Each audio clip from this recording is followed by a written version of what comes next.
Amigos, hay un delito que está a punto de prescribir, un delito de asesinato y secuestro de los más graves de la historia de España, y ustedes lo conocen. El 27 de junio próximo, o sea, el mes que viene, se cumplirá 30 años del secuestro y asesinato por parte de los Grapo de Publio Cordón. Nunca se encontró su cuerpo hasta hoy, aunque se intenta seguir buscando. Nunca se podrá decir quién lo hizo, aunque hay alguien que asegura que enterró su cadáver, pero esto va a prescribir y sin cuerpo no hay crimen. Y por lo tanto nadie va a pagar por su secuestro y asesinato los años que debería cumplir de cárcel. Tengo una amiga, hace muchos años que nos conocemos, hemos estado en muchas batallas y me alegra saber que ahora se ha incorporado hace un tiempo a este programa también como espectadora y me hace una ilusión muy grande. Es su hija, Carmen Cordón. Bienvenida, Carmen, ¿cómo estás? Gracias, Albert, estoy muy bien, gracias. Es verdad que soy seguidora tuya y fan. No, yo soy seguidor vuestro, de tu familia, de tu madre, de ti, de toda la vida. Además es que hemos visto cómo haber remado contracorriente siempre, sí, buscando hacer justicia por el asesinato de tu padre. ¿De verdad esto se va a quedar en nada? Sí. Así va a ser, o sea, seguimos luchando hasta el último día y cuando prescriba seguiremos luchando. Claro. El 27 de junio pasan 30 años de aquel secuestro y el delito prescribe. Y lo peor de todo es que hace ya, diría, 10, 12 años o más, que la Guardia Civil, o sea, que las fuerzas de seguridad, en el caso de la investigación del secuestro de mi padre, está en una vía muerta. Y creo que ese es el mayor escollo que la familia tiene que romper. Cuando yo creo que te acordarás tú y todo el mundo que hubo un momento en el que se encontró el zulo en el que habían tenido a mi padre y se demostró porque había unas pequeñas marcas en la puerta de la firma de mi padre. Entonces eso era un chalet en Lyon, en un pueblo cerca de Lyon. Y la policía, como encontró ese zulo gracias a la colaboración de Fernando Silva Sande, que fue quien custodió y secuestró a mi padre, al colaborar y encontrar el zulo, creyó toda su versión. Y su versión fue que Publio había muerto por accidente y que aquella mañana de su muerte se lo llevaron en un coche a 300 kilómetros al Mont de Ventoux, que por cierto era pleno agosto, zona súper turística por donde pasa una de las etapas de la Vuelta Ciclista de Francia, súper popular, que se lo llevaron y que a las 10 de la mañana hicieron un agujero en el bosque, que se han pasado 12 años buscando en ese bosque a mi padre y no hicieron algo que para la familia es lógico. Yo no tengo una mente criminal, pero si se me muere un secuestrado y me está persiguiendo la policía española y la policía francesa y se me muere por accidente o por lo que sea, que yo no creo que fuese un accidente, lo que hago es ocultar el cadáver en el sitio en el que estamos. Y en esa casa nunca se buscó, hay pozos sépticos, eso lo hemos mirado, la familia, hemos investigado los alrededores, no hay visión desde muchas diagonales hacia la casa. Entonces, ¿por qué no se miró dentro de la casa cuando la policía y la Guardia Civil estaban allí? ¿Por qué no miraron? No lo sé. Entonces estaba el juez Gómez Bermúdez, que fue uno de los que decían que sí había que mirar. Pero se cerró aquel momento, esa ventana de excavar en esa casa y ahora volver a reabrir el caso, conseguir que un juez francés deje entrar a las policías españolas en una propiedad privada por algo que hace tanto tiempo pues ya no se hizo, eso es algo muy difícil de conseguir. Estamos en esta vía muerta y yo creo que fue un error de las fuerzas de seguridad no haberse creído la versión de un terrorista y ahora pues va a prescribir y yo creo que se va a cerrar el caso sin que sepamos qué pasó con la muerte de mi padre. Silva Sande está en la cárcel aún, ¿no? No, está libre trabajando en un bar en La Coruña. Se le ha aplicado, ¿cómo se llama? El tercer grado. El tercer grado. ¿Ya? ¿Tan pronto? Sí, ya está fuera. Eso es lo duro de víctima del terrorismo. O sea, el que te la hace al final sigue viviendo, la vida sigue, pero el muerto, ese ya no tiene vuelta atrás. Así o sea, quien secuestró y seguramente asesinó a tu padre está en un bar de La Coruña sirviendo cafés. Sí, se le aplicó el tercer grado, me imagino que habrá tenido beneficios penitenciarios por esa colaboración, que por cierto llevó la vía de investigación a una vía muerta. O sea, el que los llevó a Monte de Ventux, donde nunca se ha encontrado nada. Sabemos ahora mucho más de lo que sabíamos hace 8 o 10 años. Sabemos que tu padre estuvo encerrado en ese chalet de Lyon en un armario empotrado de 1,70 m de largo por 1,20 m de ancho. Sí. Está marcado, ¿verdad?, con letra manuscrita, sí, los días que estuvo ahí y sí, que iba haciendo palotes una sí, semana, 2 semanas, ¿verdad? Sí. Firmaba, no eran solo palos, era su firma, por eso se sabe que era él. Claro, en total estuvo 16 días, ¿son?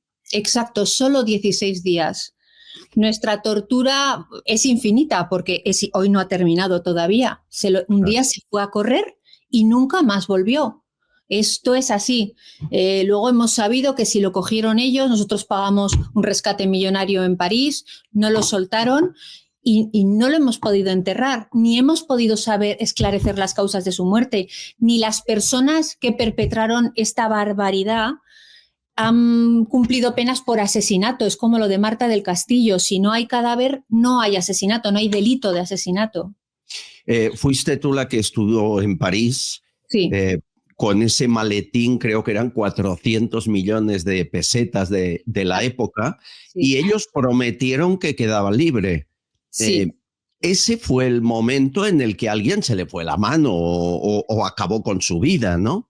No, mira, en los juicios que hubo 17 años después, nos dimos cuenta de que las 3 personas en realidad, que custodiaban al secuestrado, a mi padre, eran Teijelo y María Victoria Gómez Béndez, que se hicieron pasar para alquilar la casa por profesores de español en Lyon. Y estaba también Fernando Silva Sande custodiando a mi padre, que es una persona, un asesino que da mucho miedo. La Guardia Civil dice que es un hombre con una sangre fría y la pistola fácil. Entonces, esas 3 personas custodiaban a mi padre. Pero yo, cuando fui a París con mi marido Ignacio y entregué el dinero, los 400 millones, se lo di a Enrique Cuadra Echandía y a Fernando Silva Sande. Después miré fotografías con la Policía Nacional y reconocí a esas 2 personas. Uh-huh. Si Fernando Silva Sande estaba en París cogiendo el dinero, es imposible que estuviese custodiando al secuestrado en su zulo, con lo cual la Guardia Civil llegó a la conclusión de que Publio, mi padre, ya había muerto cuando nosotros pagamos el rescate.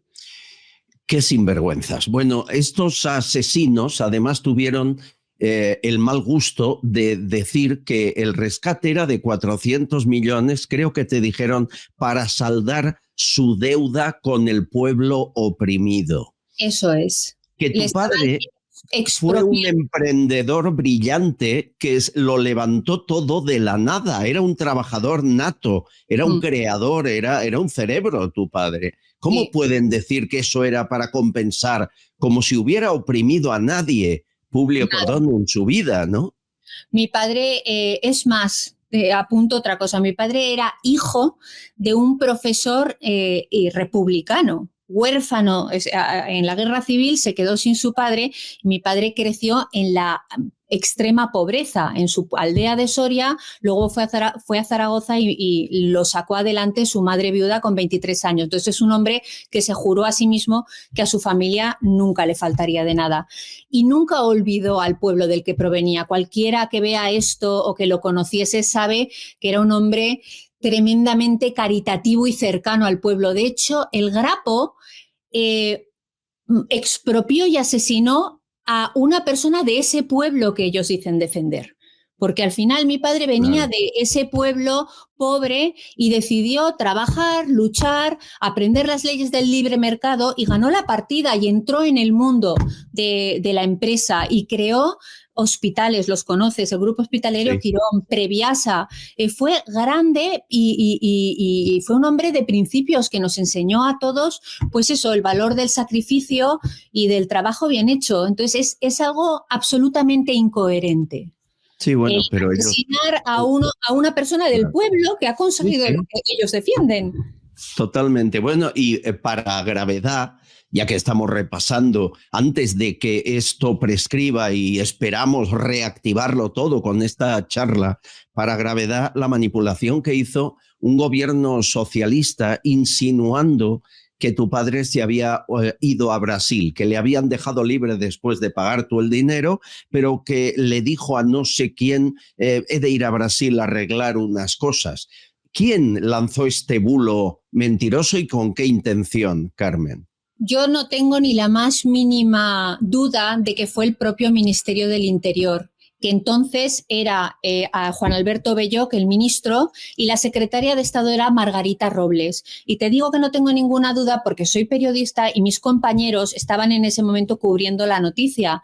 Yo les llamé y les dije, ¿de verdad hay una grabación de mi padre hablando con un empresario en Brasil o que lo han localizado en Brasil como publicó el Cambio 16? Esto es así. Y me dijeron, mira, Carmen, nadie ha oído esa grabación, pero es que no puedo con una fuente más contrastada que el propio Ministerio de Interior. Yo se lo he oído en pasillos, en corrillos a Margarita Robles, diciéndoselo, y lo decía el jefe de la Policía Nacional, que habían encontrado a mi padre una conversación telefónica con un empresario y que él estaba en Brasil. Y esto era mentira, porque mi madre se fue al despacho del ministro del Interior, a Juan Alberto Belloc, que fue alcalde de Zaragoza, que somos zaragozanos, y le pidió explicaciones. Y el alcalde le acarició el lomo, que es lo que hacen siempre, te da unas palmaditas en la espalda y te dice que depurará responsabilidades y que no sabe de dónde han salido esos bulos. Pero esos bulos salían de allá. Y la intención era que en ese momento, que eran el final del gobierno de Felipe González, los últimos estertores de aquel gobierno que ya no podía más de corrupción y de casos de terrorismo de Estado, lo último que le faltaba al PSOE de González era otra banda terrorista y campando a sus anchas como ETA. ETA en ese momento tenía secuestrado a José María Aldaya, que llevaba ya año y pico. Luego a José Antonio Ortega Lara. Había atentado contra el presidente de la oposición, a José María Aznar, en el centro de Madrid. Puso una bomba en el centro de Madrid que le dejó sin piernas a Irene Villa. O sea, ETA era una cosa demencial. Y dicen, oye, solo nos falta otro grupo terrorista a tope, también secuestrando en España. Corramos un bulo, digamos que igual este hombre tenía problemas con su familia, problemas de deudas o problemas con la empresa y ahí lo dejaron correr, claro, y el mundo es morboso y aquello, bueno, es una reputación que cayó sobre mi padre que ha costado muchísimos años en limpiar, que es lo mínimo que se puede esperar para una víctima del terrorismo, que al menos limpien su reputación, y fue manchada por el propio gobierno. Difícil. Es muy sucio. Yo recuerdo, mira, lo voy a decir, ahora lo podemos contar todo. Yo recuerdo programas de Pepe Navarro por la noche con esa historia de Brasil, horas y horas, ¿no? Sí, sí. Hacer eso a una familia que ha perdido a alguien es cruel, es tremendamente cruel. Ahora, Margarita Robles la han ascendido, has visto, ¿no? Es increíble la trayectoria de los políticos. Yo después de tantos años me quedo alucinada. Es increíble la falta de responsabilidades. O sea, no dan la cara por nada de lo que han hecho nunca. Y lo que se esté haciendo ahora, nuestros nietos lo pagarán y no habrá nadie dando la cara. Es alucinante. Yo ya voy cumpliendo años como tú y me quedo con la boca abierta. Ahí está Margarita Robles, sí señor, como si no hubiera pasado nada. Son políticos expertos en política, pero eso no tiene nada que ver con defender a los ciudadanos de bien. Una cosa es la política y otra cosa es querer defender a los ciudadanos. Y te aseguro que no hay ni un político que se dedique a lo segundo. No perdonas, ¿no? Ni tú ni tu familia lo que ha hecho esta gente. Ya no te digo lo que ha hecho el Grapo, que es asesinar a tu padre, pero todos los cómplices, que aquí hay muchos y estamos nombrándoles, eso no se perdona, ¿no, Carmen? No se perdona. La orfandad, se me descorrió un velo comprendí cómo funciona el sistema y más que rencor, lo que tengo es un compromiso personal, social, en contar esta verdad, en intentar abrirle los ojos a quien quiera escucharme.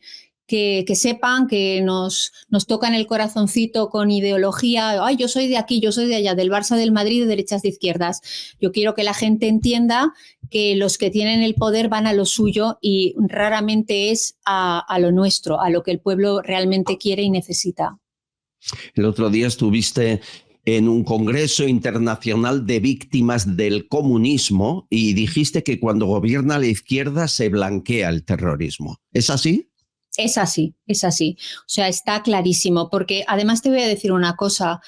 Hablamos del Grapo, que son grupo 1 de octubre antifascista revolucionario y vienen del PC, del Partido Comunista Español reconstituido, son comunistas. Pero ETA también viene de la izquierda, Berchale. O sea, es izquierda todo. Y cada vez que, o sea, ahora tenemos un gobierno de Pedro Sánchez que está famélico de poder, no tiene solidez, no tiene votos, ni tiene apoyos. Entonces, lo que hace es arrodillarse ante el comunismo y que no se oigan estas historias terribles del comunismo. Arrodillarse ante ETA porque los necesita y ETA está marcando, Bildu está marcando la política española, ante el supremacismo catalán y ante quien haga falta para mantenerse en el poder. Y eso es lo que está pasando hoy en España. Carmen Cordón, te voy a hacer la pregunta más difícil y si no la quieres responder, lo entenderé, que tengo amistad contigo. Sí. ¿Habéis pensado en ir a ese bar de La Coruña y sacarle la verdad a Silva Sande? Mira, cuando se grabó un documental de 2 chicos jóvenes, hicieron un documental sobre el secuestro de mi padre y contactaron con Silva Sande y me dijeron, Carmen, puedes ir a verlo, puedes hablar con él. No sé qué, mira, no pude. Soy humana, no sé cómo explicarlo. Cuando me viene el momento de ponerme delante de esa persona a la que aborrezco, se me acelera el corazón, me entran sudores, creo que me quedaría sin palabras. Me encantaría ser más fuerte para enfrentarlo, la verdad. Mi marido, sin embargo, está deseando echárselo a la cara. La respuesta es que sí, que me gustaría hacer acopio de valor y enfrentarme a él, pero estratégicamente creo que no conseguiría nada de él, porque él persiste en su mentira. Creo que se conseguirían más cosas por otros cauces, que estoy pensándome. Por ejemplo, mi familia está continuamente hablando con la jueza Tardor, que lleva ahora el caso de mi padre, buscando y presionando para que no terminen, o sea, no prescriba el caso y poder ir a investigar otra vez a la Casa de León. Lo que tú me estás preguntando es si las víctimas del terrorismo querrían tomar por su mano la revancha que ruge dentro de nuestras entrañas. Sí que ruge esa revancha, pero creemos en el Estado de Derecho. O sea, es que tenemos que... El que tiene el uso legítimo de la violencia es el Estado, se lo hemos entregado, es el poder. El poder es el que tiene que hacer cumplir la ley.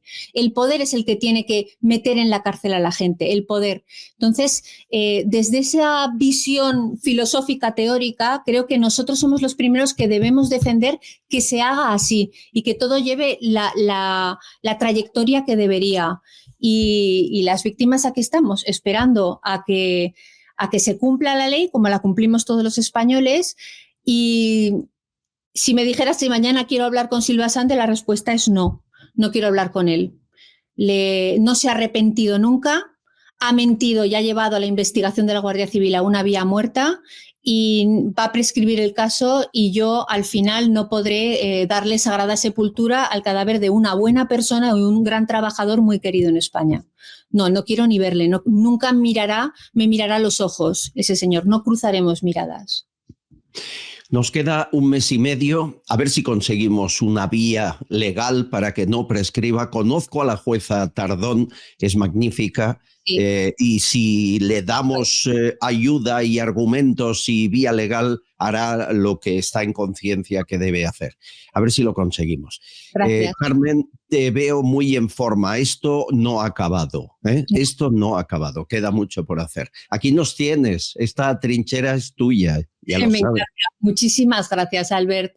Todo esto es presión y nos ayuda muchísimo. Te lo agradezco de corazón. Esta es tu casa cuando quieras. Un beso a la familia. Adiós. Gracias. Un beso. Adiós. Castillón Confidencial, de Albert Castillón.